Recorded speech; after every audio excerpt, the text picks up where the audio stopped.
Sa batas, hihimayin yan ng Panyera ng Bayan, Attorney Rina Seco sa Usapang Legal. Usapang Legal. Usapang Legal. Magandang gabi Pilipinas, ito po ang DZRH Usapang Legal kasama Panyera ng Bayan, Attorney Rina Seco para sa DZRH, una sa Pilipinas, una sa Pilipino. Usapang Legal. Kumusta po kayo ngayong araw ng Thursday? O hindi pa pala, hindi pa pala weekend. Mas mabilis maubos yung pera ng gobyerno sa mga walang kapararakang bagay kaysa dun sa paglipas ng panahon, ano? Anyway, samahan niyo po ako hanggang 7:30 ng gabi. Maganda po ang ating talakayan common, no? Kumbaga ay napakasimpleng problema pero napaka-common sa mga magkapitbahayan. Usapang Legal. Dahil ang tatalakayin po natin ngayon, sabi niya kasi nakapasok po ang bubong at alulod ng kapitbahay sa lupa ko. Kaya binabaha kami. O, di ba? Maliban pa po doon sa palpak na flood control projects or mga ghost projects, ito pa rin po mas simpleng problema at mas madaling solusyonan kaysa sa mga korupsyon sa gobyerno, no? Dahil ito ay maaring makuha sa maboteng usapan ng magkapitbahayan. Usapang Legal. Dahil ang message po ng isa nating texter or nagpadala ng kanyang mensahe, Attorney, ano po ba ang gagawin kung yung linya ng boundary ng dun nilagay yung bakod na yun na din ang wall ng bahay? Tapos sinakop na po ng bubong yung parte ng lupa mo. Yung lupa mo, hindi akin. Nagsabi sila sa owner ng katabing lupa pero di pumayag yung may-ari. Pero tinuloy pa din po nung kapitbahay yung plano nila na ma-extend sa bahay nila, ang bahay nila. Usapang Legal. Malaki pong problema din ito, ano? Kapag talagang may intensyon ng kapitbahay na mang-asar sa'yo o kaya naman ay makalamang sa'yo. May mga pagkakataon po kasi sobrang liit ng lote kaya sinasagad sa dulo. Pero alam niyo po ba, na meron pong panuntunan na dapat na sinusunod pagdating sa pagtatayo ng bahay, yung distansya mula doon sa pagitan o doon sa boundary. Usapang Legal. Kaya nga po shout out sa mga kapitbahay na nagpapatulo ng tubig sa bakura ng iba. At shout out din po doon sa mga kapitbahay na pinalalakad ang muhon o kung hindi man pinalalakad yung bakod, no? At umiiksena na sa lupa ng iba. Usapang Legal. Makinig at i-share po ang ating talakayan tonight. Pwede po kayong magpadala ng inyong mga mensahe, mag-share ng inyong karanasan na related sa ating talakayan sa 0919-282-6485 o kaya naman po sa ating DZRH News Television Facebook page, DZRH News Facebook page dahil naka-live po tayo tonight. Ganyan po sa DZRH TV 4K live stream sa YouTube. Usapang Legal. Shout out po sa lahat. Good morning, good afternoon, good evening, and good night. Sana po kahit papaano yung mga kababayan natin na binaha ay medyo nakaka-recover na kayo. Sana po ay medyo natutuyo na yung inyong bahay. Kasi yung iba pinasok talaga ng putik di ba? Yun ang mas mahirap magtanggal ng putik. Kasi yung baha pag nailabas mo na okay na, mas madaling ipalabasin. Yung putik talagang pinapala pa no? Ginapiko, ginapala. Usapang Legal. Mabuti sana kung pera yung ginapiko, ginapala no? Yung mga nangungurakot lang ang ginapiko, ginapala ang pera Tayo mga uring manggagawa wala, ganun lang din, no? Pinag-aabot ang sweldo kada kinsenas, kada 15 at renta. Anyway, magandang gabi po sa inyo, Miss Joy Garimbao, Teresita Atienza, gayon din sa iyo Bixby, Josephine Garimbao, Mami Belen Rivera, Tida Ami Miraflor Garcia, Miggy Falier Villa. Oy, na-miss niyo ba ako? Kasi nag-hearing po ako Tuesday, Wednesday, Thursday.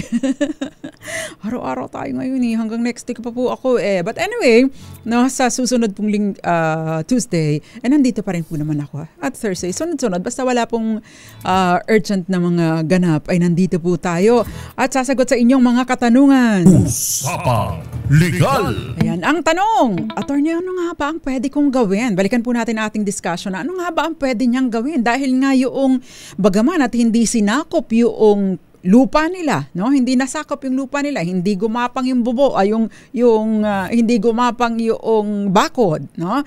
Hindi gumapang yung bahay. Pero yung pong bubong nasakop yung kanila. Hindi po ba sa ilalim po ng batas ang sinasabi yung property, yung space, no? Yung surface, kung halimbawa pagmamay-ari mo ang isang lupa, yung parcel of land na pagmamay-ari mo, yung surface doon and everything beneath it, tsaka yung spare airspace o yung sa taas noon, pagmamay-ari mo pa din o sa ikaw pa din ang, kumbaga, teritoryo mo pa din yun. Subject of course doon sa easement na maaring itinatakda ng batas. Usapang Legal! So, yung ownership po ng airspace ay nangangahulugan na yung intrusion doon sa vertical space na yun or sa taas ng lupa mo, maaari pong maituring na trespass or unlawful occupation.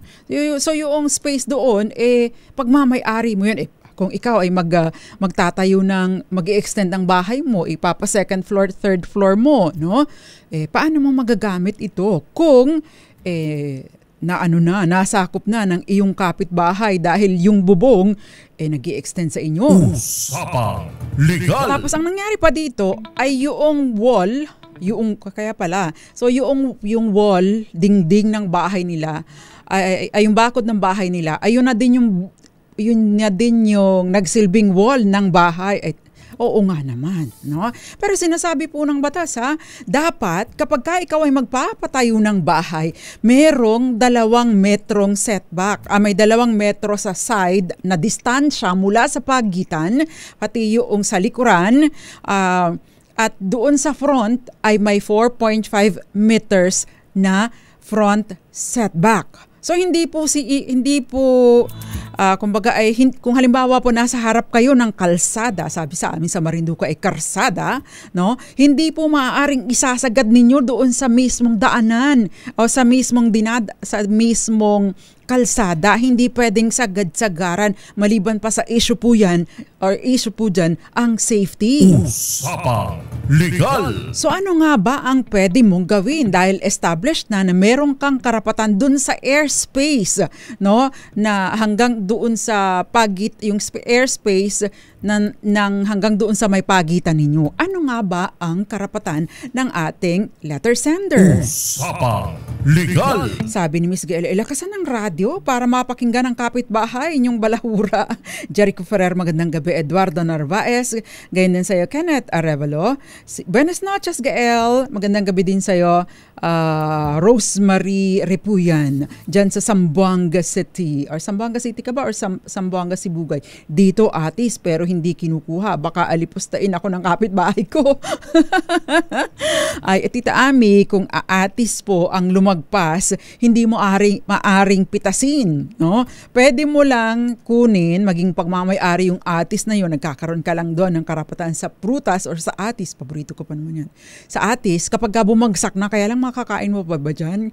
Hindi mo na makakain kapag bumagsak na ang atis kasi mabubungkag na yun Usapang Legal! Andy Bonita, magandang gabi, and Agustin Villarta. Okay, so knowing na yung airspace na yun, ano ang karapatan mo, at knowing na sinagad o nag-violate ang iyong kapitbahay doon sa 2-meter easement, yung setback na nire-require ng civil code, ano ang pwede mong gawin? Ipadala po ang, hindi ipadala, sasagutin na pala natin ang inyong katanungan sa atin pong pagbabalik.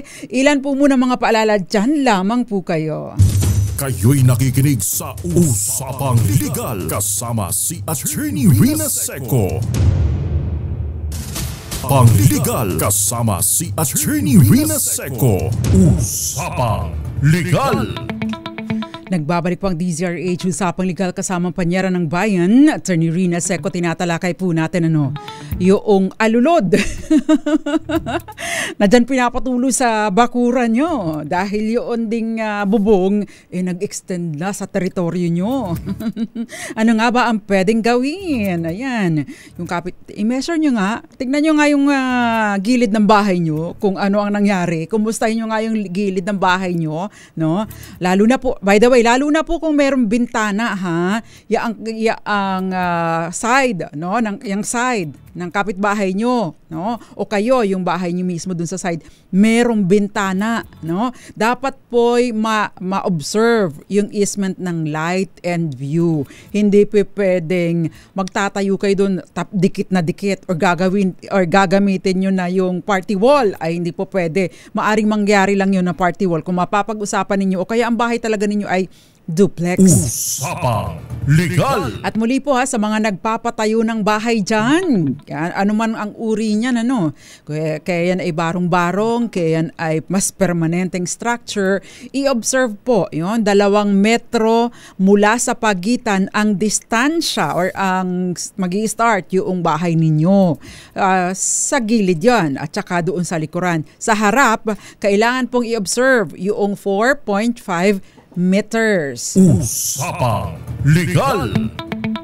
At yun naman tinatanong ni Mr. Risita Atienza na tungkol doon sa puno, no? Kapag ka po mga puno, yung lumalaki, 2 metro ang distansya mula sa bakod o mula doon sa pagitan, o kaya naman po kung mga maliliit lamang na mga kagaya ng atis, dahil hindi naman lumalaki ang atis, Tita Ami, kayang-kayang abutin, no? So hindi naman lumalaki ang mga ugat-ugat niyan o kayo yung mga shrubs. So yun yung mga roses ninyo, mag-observe po ng 1.7 feet. Ibig sabihin, tama na, feet na tawag doon, no? Isang ruler kahaba at 7 pulgada. Yon ang dapat na distansya mula doon sa pagitan kung mga maliliit o hindi lumalaking puno o yung mga shrub lang. Usapang Legal. So yung mga halaman hindi masyadong pinapalaki, kaya lang kasi yung kapitbahay no? Nag-overextend. Yung iba naman ginagawa nila yun na mismo ang kanilang bakod. Ayan. Anyway, nasa inyong pag-uusap pa rin po yan kung halimbawa po mag-i-extend kayo. Pero ibig sabihin ay lalagpas kayo doon sa tinatakda ng batas. Basta yung mga maliliit lang at madaling putulin or madaling itrim, no? Para hindi naman po nakakasagabal o nakakapinsala sa kapitbahay. Hindi po ba? Usapang Legal. Ngayon, ano nga po ba ang pwede nung kaharapin ng nag-extend na ito? No? Ay, ito, maituturing po ito na nuisance. Ano yung nuisance? No? Nakakauyamot, nakakaestorbo. No?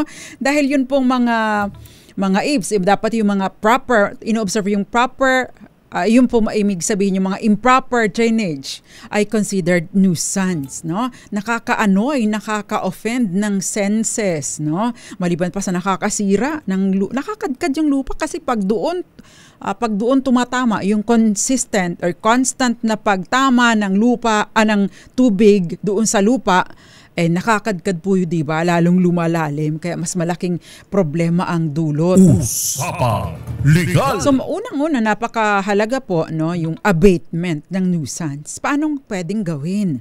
No? Kung kaibigan nyo ang kapitbahay ninyo, ay maaari po ninyong kausapin ng masinsinan. Kaya lang sa sitwasyon na nagpadala ng mensahe ngayon, ang nangyari po sa kanya, kinausap na pero hindi naman tumalima. No? Matigas ang ulo. So ano ba ang pwedeng gawin? No? So pumunta po sa barangay para din kayong mag-file ng injunction, and definitely you will need a lawyer for this. Plus of course, pwede po kayong humingi ng danyos perwisyo. Meron din pong pwede din pong ipa-demolish at syempre meron pong maaring paglabag doon sa National Building Code at yun pong, pwede po kayo manghingi ng danyos perwisyo. Usapang Legal. So, napakahalaga po sa mga ganitong sitwasyon, no, yung pagdulog sa barangay. Kasi sa lahat po ng yan, lalo na pag ganitong mga issue ng mga magkakapitbahay, napakahalaga po ng prior na pagdulog sa barangay bago pa i-elevate ang kaso sa korte. Usapang Legal. Ayun. Bago ko po ipagpatuloy yung further discussion on this, gusto ko rin pong isunod yung next question dahil ito po ay related dun sa question natin na unang binasa. Ang question po niya, attorney, yung bakod po ng kapit lote, yung bakod po ng katabing lote ay nakapasok sa lupang nabili namin. Ano po ang pwede namin gawin? Kasi halos 2 metros po ang lawak at ang haba ay 40 meters. Ayan. Usapang Legal. 40 times 2, aba ay 80 meters. Abay, nakakabili nga ngayon ng 30 square meters di ba? Medyo may kalakihan na po yun, although masyado itong makipot. No? Kapag po ganito, no? Ano ba ang pwedeng gawin? No? Kasi since konektado, para isang talakayan lang yung pagkakapareho nila, aspetong may pagkakapareho sila. Usapang Legal. Ayan. So, ano ba yung mga aaring gawin nitong ito kasi yung katabing lote niya ay encroach nakakain doon sa lote niya ng 2 metro ang haba at 40 metro ang 2 metro ang lapad at 40 metro ang haba. So ano ba yung pwedeng gawin? No? Napakahalaga po na i-double check ninyo ang hangganan ng lupa, yung boundary. So tingnan ang titulo, tingnan ang tax declaration dahil doon po naka-indicate kung ano exactly ang measurement, although may nakalagay doon more or less. No? Kung magkaroon man lang variation yun, hindi yun lalaki ng ganyan kalaki. Usapang Legal. So para matiyak, papasurvey po tayo ng property para matiyak ang hangganan. Itong pag-survey po na ito ay ginagawa po ng isang licensed geodetic engineer. Ang pagbabatayan po niya, again, titingnan yung titulo at tsaka yung tax declaration. No? So yung pong geodetic engineer ay gagawa ng survey plan at technical description at yun po yung magtutukoy doon sa hangganan, totoong hangganan or pagitan ng property, ng 2 properties. So later on, yung technical description na ito at yung survey plan, yun po ay magagamit na ebidensya kapag po magtutuloy-tuloy ang kaso. Usapang Legal. Pero maganda po yan, kapag po meron na kayo niyan, wag naman kayong didiretsong file ng kaso. Maganda po yan, i-discuss po ninyo yung resulta ng survey. Doon po sa kapitbahay nyo or may-ari ng kalapit lote ninyo na naka-encroach or nakasakop doon sa portion ng property ninyo. Kasi baka naman po ito ay talagang nagkamali lamang, baka po hindi sinasadya.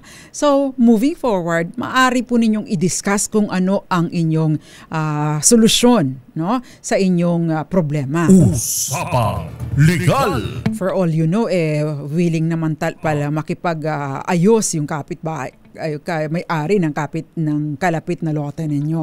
No? Kung hindi naman po, kung hindi po ito makipagkasundo or makipag-cooperate sa inyo, yan po ay kakailanganin na ninyong dumulog sa barangay. Bakit sa barangay? May jurisdiction po ang barangay dito. So, kayo po ay paghaharapin, susubuking ayusin ang inyong problema kung meron kayong mapagkasunduan to resolve the issue at kung hindi naman, mag-i-issue po siya ang barangay ng certificate to file action na siya namang kasama sa mga annexes, annexes kapag po kayo ay nagsampa ng kaso sa korte. Yung annex na yun, yung annexes na yun po ang nagiging exhibits later on kapag po nagtatrial na kayo. Usapang Legal. So, Kapag ka po halimbawa dating nasa korte, napakahalaga po na ma-establish ninyo una na kayo ang may-ari ng property. Pangalawa na hanggang dito ang pagitan and therefore nasakop niya ang property. Kaya napakahalaga po noong survey na ginawa ng geodetic engineer. So yun. At syempre kasama po yung certificate to file action doon sa inyong mga ebidensya. Usapang Legal! Dahil kapag wala kayong certificate of file action, i-dismiss lang ng korte yung inyong isinampang kaso. Hindi man lang kayo naka-first base, di po ba? So mahalaga po yung role or critical po yung role ng barangay dito at critical din na kasama sa inyong annexes yung certificate to file action. Usapang Legal! Anong kaso? Ayan, attorney. Ano na pong kaso? Ayan. Kung halimbawa po, no, yung una na sinabi natin na binasa natin ng message ay meron ng prior na notice na, uy, ikaw po ay lumalagpas at hindi rin po kami napayag na lumagpas yung bubong mo doon sa lupa namin, doon sa airspace namin, no? Di ba, in bad faith nang maituturing yaong. Usapang Legal! At illegal mismo. No? Illegal na po talaga yung pag-encroach doon dahil alam niya na hindi sa kanya. May informed na siya. At malinaw naman na may bakod, mayroong pagitan, no? May violation. So, yun. Kasama po yun. Ngayon, doon po sa mga bakod-bakod dyan, physical na structure na itinayo, no? Yun po kasing mga ganyan, pwede pong ipasok sa ejectment, yung ejectment action. Dalawa pong klase yung ejectment, yung forcible entry, no? Yung kapag ka ikaw ay na-deprive ng possession, in which in your case, no, na-deprive talaga kayo ng possession dito sa second question, ano? Dahil pinasok yung bako doon sa lupa ninyo maaari po yung pumasok doon. Usapang Legal! Lalo na kung meron pong force, threat, intimidation, stealth, no? Yun po yung common. At ito pa ay nangyari within 1 year. Take note po, kapag po nakanotice na kayo ng ganyang sitwasyon, huwag po kayong magsasawalang bahala. Kasi meron po mga tinatawag na other than prescription of action. Meron pong naiibang kaso kapag tumatagal, no? Yun, meron ding tinatawag na unlawful detainer. Pero ito naman po, kung halimbawa nangyayari ito, kung halimbawa ay usually ito nangyayari naman kapag nagre-renta, natapos na yung renta, ayaw pa rin umalis. So yun yung unlawful detainer. Legal sa una ang paggamit, pero later on, or pagpasok, pero later on, nawala na ng karapatan dahil natapos na yung kontrata, or kaya sinabi na ninyo, tapos na ang ating kasunduan, pero ayaw pa rin umalis, unlawful detainer po yun. Usapang Legal! Pero ang mga ito po ay naisasampalaang, no, sa loob ng 1 taon mula nang mangyari or mula nang umpisa doon sa naging illegal, no, or naging illegal yung pag-occupy, no, paggamit sa inyong property.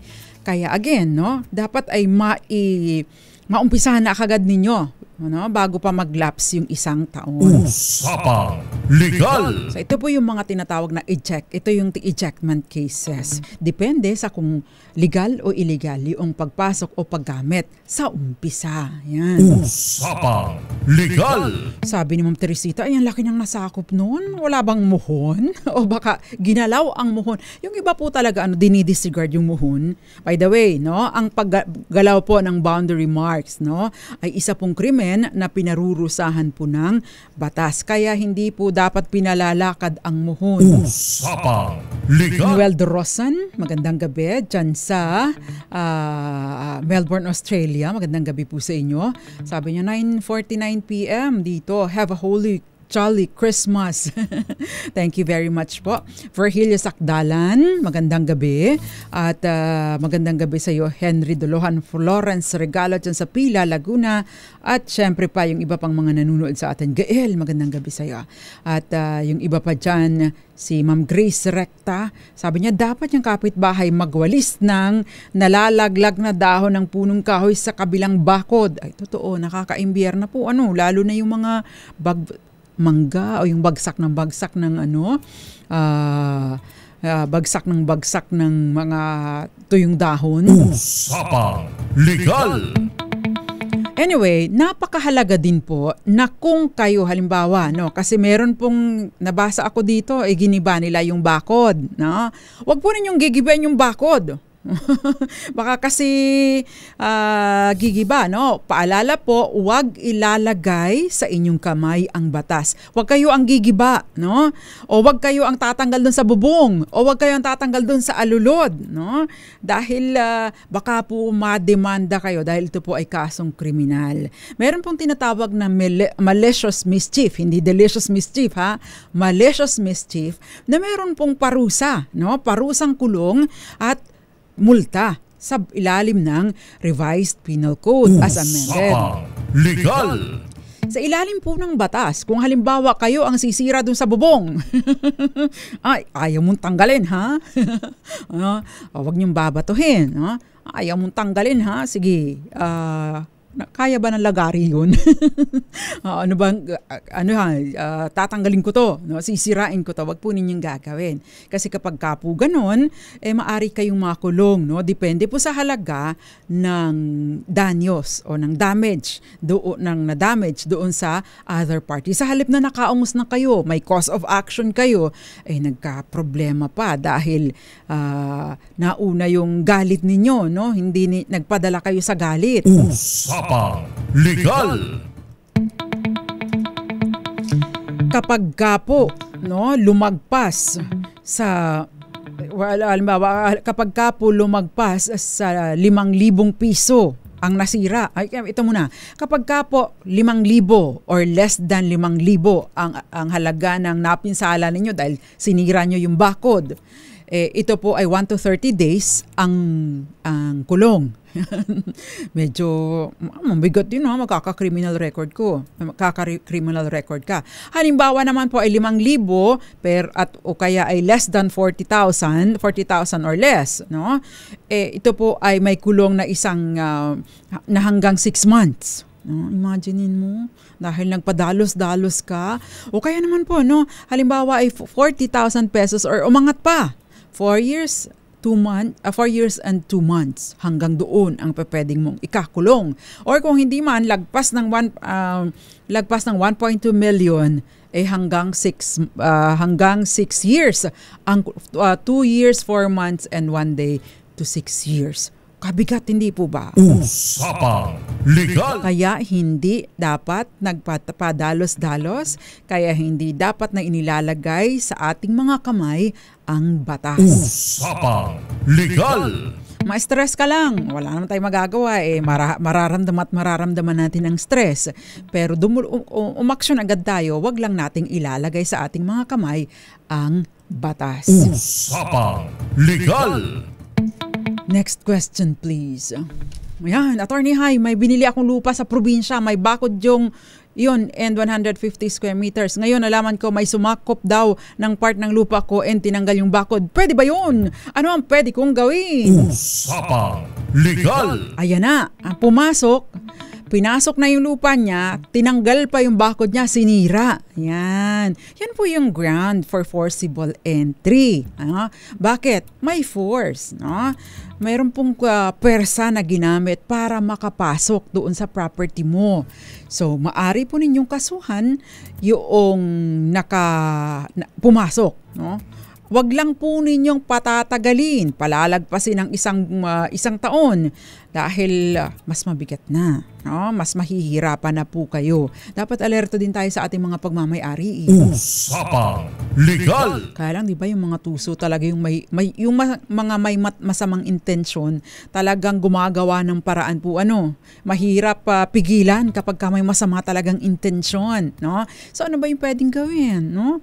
Kagaya po ng binanggit natin kanina, magfa-forcible entry. Ano naman kung halimbawa po, lumagpas ng attorney isang taon kasi nandito kami sa Maynila, tapos nandun po sa probinsya, taunan lang po kami makabalik sa aming probinsya.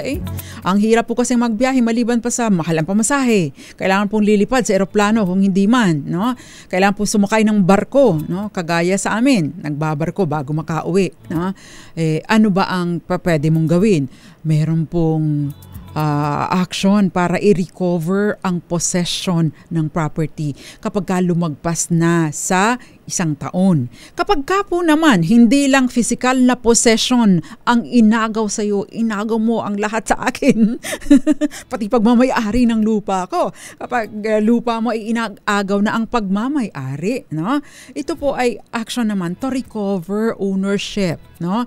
Kapag ka po pareho, no, ownership and possession, attorney nag-a-attempt ng ipalagay sa pangalan niya yung tax deck recovery of ownership and possession. No, may mga pagkakataon, no? May mga attorney nagpeke pa ng deed of sale, yung buong lupa ko na. May title po ako. May tinatawag po tayong quieting of title. Bakit maingay ba yung titulo ko, attorney? Hindi.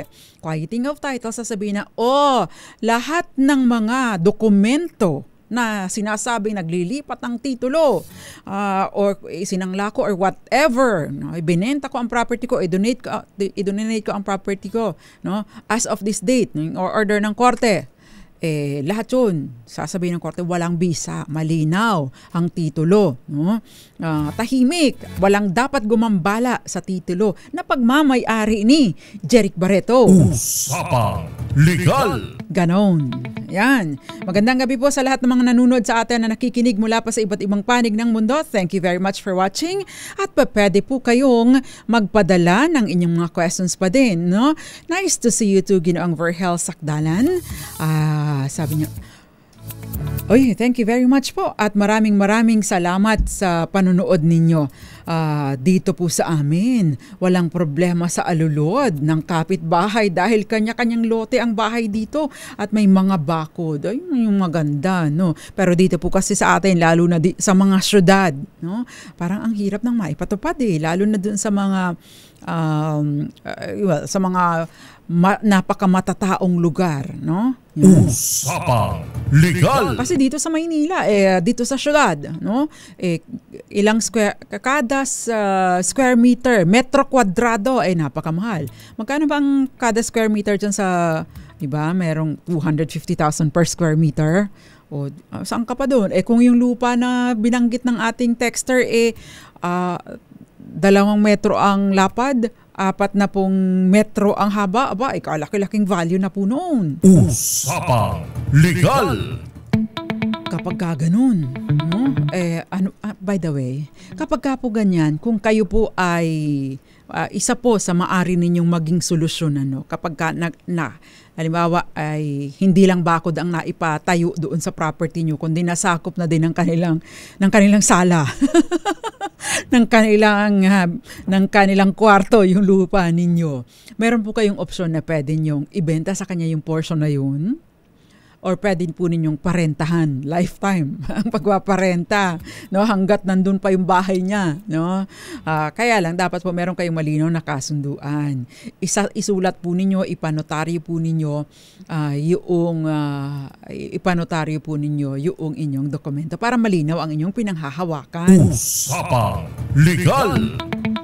Sabi ni Tita Ami, ay naku, parang dito rin sa amin yan. Common po, di ba, Tita Ami? Miss Vanji Luba, magandang gabi. Sabi niya, I miss you, attorney. I have not seen you for a while, no? Noong pong Tuesday, nag-reply po tayo kasi nasa hearing po ako. No? Rexon Fernandez, magandang gabi dyan sa Cuyapo, Nueva Ecija. Rosemary Ripuya, magandang gabi. Sabi niya, thank you po sa topic ninyo for tonight. Magandang gabi po sa mga taga Zamboanga. Magandang gabi din sa'yo. Nitz Basmayor, dyan sa Agusan del Sur, Valentino Milena Poncha.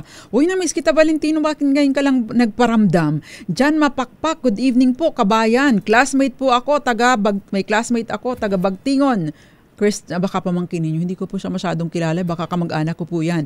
Dahil taga dun po ang nanay at tatay ko. Dun po kami lumaki. Yan. Taga 5th floor po kami, taga Walos, Bagtingon, Buena Vista, Marinduque, Bukid. 1 oras na nilalakad nang walang tsinelas nung araw. Magandang gabi sa iyo, Roxanne kosto. Yun. Kaya nga po mukhang luya ang paa ko dahil naglalakad kami sa Putikan. Bumababa kami ng bundok ng walang tsinelas dahil pag nasira ang tsinelas, baka nabitas ang tsinelas, nako, wala pang bili. No? Sa ilog na kami naghuhugas ng paa. Yan. Sino nakaka-relate dyan? Mga taga-bukid. Yan. Magandang gabi sa iyo, Ma'am Grace Recta. Dapat yung kapitbahay nabanggit ko na pala yun. Tigpasin. Sabi ni Ma'am Grace Recta, tigpasin kaya yung buong bubong. Hindi po pwede. Baka kayo ang managot palalo, no? Si John Michael Mapakpak ay kapag ka po townhouse wala pong allowance o yung mga townhouses na magkakadikit, no? Yun yung party wall, no? Yun po naman ay kasi nagiging kasunduan, no? Dapat po ay na-approve ng mga magkapitbahayan. And usually kapag ka po ganyan, di ba, ibinibenta isang buong hilera, no? Magkakadikit. Yung developer niyan ay yung nagpagawa niyan, tapos ibibenta isa-isa. Yan. Kapag ka binili mo yan ng ganyan, abay, alangan naman parang, tibagin mo yan. Kasi kasama na yan sa kontrata ng pagbili. Yan. Eduardo Narvaez, magandang gabi. Si Grace Recta, 80 square meters, sabi ni Ma'am Grace. Ivy Gutierrez sa Tayug, Pangasinan. Henry Dolohan, Raul Destacamento, Joey Navarro, mga taga St. Thomas, Santa Tomas, Batangas. Si Bongbong Salvacion, magandang gabi. Jerome Lorenzo, at maraming iba pa. Thank you very much. Si Ray Mendoza din nanunood sa atin. Usapang Legal. Lanlan Fortes, nakinig ka ba last week? Dahil yun ang question mo ay sinagot ko na doon. Thank you very much for watching. At yung iba pang mga nanonood sa atin, sasagutin pa po natin. Marami pa po tayong mga questions. Marami po doon ay na-screenshot natin dahil wala pong patumangga. No? Wala pong tigil ang mga mensahe ng ating mga tagapanood. Magbabalik pa po tayo. Ilan po muna mga paalala. Ray Mendoza, sasagutin ko po yung question ninyo sa atin pong pagbabalik. Diyan lamang po kayo. Kayo'y nakikinig sa Usapang Legal kasama si Attorney Rina Seco.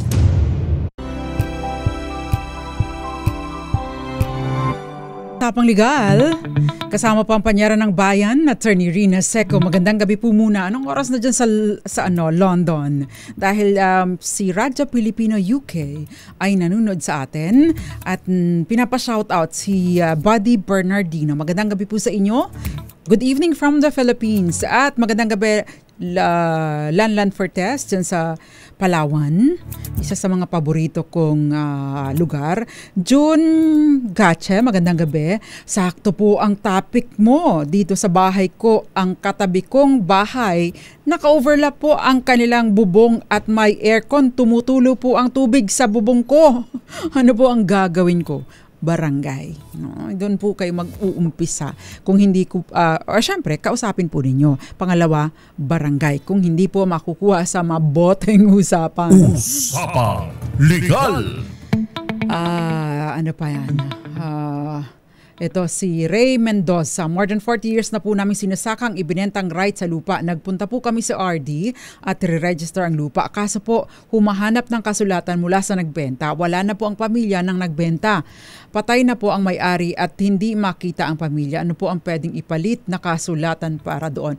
Kung halimbawa po ay rehistrado talaga ang lupa, mahihirapan po talaga kayo. Kakailanganin po ninyo yung kanyang yung nagbenta sa inyo o yung kanyang mga tagapagmana. Kung halimbawa po, especially nasa kanila ang tax declaration o kaya titled ang property. Pero kung unregistered ang property, hindi rehistrado, pwede po kayong mag-apply diretso, no? Lalo pat kayo ay naka 20 years na. Hindi po ba under sa confirmation of imperfect title, if the property is unregistered and you have been occupying the property in the concept of an owner, kagaya sa sitwasyon ninyo, binili po ninyo ito, assuming na yung rights na nabili ninyo is something na that entitles you, no, to own the property eventually, pwede po ninyong balikan kung kailan maaaring mag-ripen into title or karapatan na makapagtitulo kapag ka nakabili ng rights. May episode po tayo dyan. Magandang episode, balikan po ninyo. Usapang Legal! Ayan, kung halimbawa naman makita po registered ng property or may tax declaration, maghanap po kayo ng pinakamalapit na kamag-anak. Imposible namang naubos na ang lahi niyan, hindi po ba? No? Pinakamalapit na kamag-anak at magpa-execute po kayo ng document. Yun nga lang, medyo malaki-laki na ang gastos. Bakit? Yung pagsasalin-salin doon sa mga tagapagmana. Kasi kada may namamatay, ay meron pong estate tax na isa-settle. Tapos yung kung ilang beses yun, medyo may kabigatan yun. Kaya again, paalala po sa ating mga tagapanood, tagapakinig, kung kayo ay bibili ng property, make sure na ido-document ang inyong bentahan, hindi simpleng dokumento kundi yung legal at dokumentong registrable. Ano yung registrable? In writing, duly notarized, at kapag nagpanotaryo, nakaharap kayo pareho doon sa nagnonotaryo at iparehistro kagad ang sale, kung hindi man maipalipat kaagad ang title ng property. Usapang Legal! Magandang gabi sa mga Ma'am Teresita, sabi niya ang hirap ng townhouse pag nag-aayos ng bubong ang katabi. Naggagalaw din ang bubong ng katabi niya sa katinatapakan ng nag-aayos ang bubong niya. Kasama po 'yun sa mga sa mga limitasyon or disadvantages kapag nasa townhouse po kayo. Usapang Legal! Magandang gabi sa iyo, Gina Junio. Magandang gabi po sa inyo. Irene Almodovar, Bobby ko. Bobby niya. Ginoong Bobby ko, magandang gabi. Archie Valencia, magandang gabi. Maya Bell, Cherry Sumagaysay, thank you very much for watching. Si Romeo, Ma'am Grace Recta, magandang gabi. Romeo Livid ba yun? Magandang gabi po sa inyo. At yung iba pang mga nanonood sa medyo na bumilis ang takbo, hindi ko mabasa. Nits Basmayor, magandang gabi sa Agusan del Sur. Thank you very much po for watching. We have a few minutes left. Meron pang question, hindi ba? RHTV, may question pa ba tayo? Okay, hello po attorney, tanong ko nga po, may habol ba ako dun sa lupa, dun sa kasama ko, di titulo po yung lupa, ganito po kasi attorney, pagka magpapadala po kayo ng mensahe, sentence, may period para mas madaling basahin. Dahil hindi bumili ng 300 square meters ang lupang isang tao dahil hindi makabayad ang utang niya, binenta niya po sa akin ang kalahati dun sa 300 square meters. Hati po kami tag 150. Ngayon ho, attorney, hindi niya man lang ako sinabihan na linalakad na niya ang papeles nung lupa, nakatransfer na po sa pangalan niya. May magagawa pa po ba ako? Ayan. Kayo'y nakikinig sa Sorry naman, nagkadikit-dikit. Anyway, kapag po ganito, kasi kung siya po ay bumili nito, solo niya. So, ibig sabihin po, yung deed of sale, yun siya lang ang nakapangalan doon. Kung halimbawa po, nakapangalan doon, hindi niya po pwedeng using that deed of sale na nakapangalan lang sa kanya ay bigla na lang niyang hatiin at yung kalahati lang, yung 150 lang ang ipapatitle. Meron pong mga kasunod or importanteng dokumento dapat. So kung naipalipat na po sa kanya ang title ng property, di i-divide na po ninyo, ipa-survey na po ninyo para mapaghatian, mag-execute na po kayo ng deed of sale.